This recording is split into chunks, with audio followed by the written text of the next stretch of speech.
સુરતના કડોદરા બારડોલી રોડ ઉપર આવેલા દસ્તાન રેલવે ઓવરબ્રિજ ઉપર આજુબાજુ લાઇટોનો અભાવ હોવાના કારણે આ રોડ ઉપર વાહન ચાલકો મુશ્કેલીનો સામનો કરી રહ્યા છે।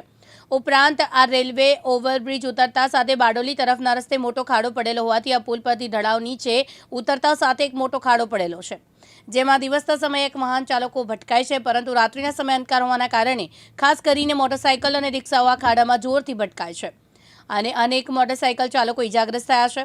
છતાં આ ખાડો પૂરવાની માર્ગ મકાન ખાતાને સમય નથી। તેઓ આ ખાડામાં આજે સોમવારે રાત્રિના સમયે એક રિક્ષા કડોદરાથી બારડોલી તરફ જઈ રહી હતી।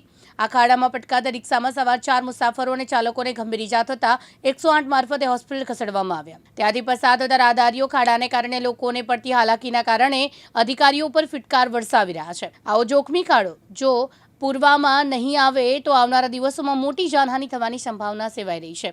આવા અકસ્માત બાદ માર્ગ અને મકાન વિભાગના અધિકારીઓ કુંભકર્ણની નિંદ્રામાંથી સફાળે જાગૃત થઈ ખાડો પૂરશે તેવું લોકોના મુખે ચર્ચાઈ રહ્યું છે। આપણે કડોદરા બારડોલી રોડ દસ્તાન ફાટકને આગળ બ્રિજ આગળ મોટો ખાડો છે।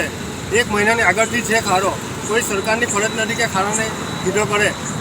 કેટલા લોકો અત્યારમાં પડી ગયા, કેટલા લોકોને એની જવાબદારી કોણ લેશે? હમણાં हमारी सामने જ एक रिक्शा पलटी मारी गई, 4 जन ने ईजा थी से। दास्तान से गंगाधरा जाते हुए ब्रिज के नीचे उतरते समय बहुत बड़ा खड्डा था। वो सामने से गाड़ी आई तो लाइट से सामने से दिखा नहीं, पानी भरा था तो गाड़ी पलटी मारी। 2-3 जन को लग गया। रमेश खब्बाती, दिव्यांग न्यूज़, पलसाणा, सूरत।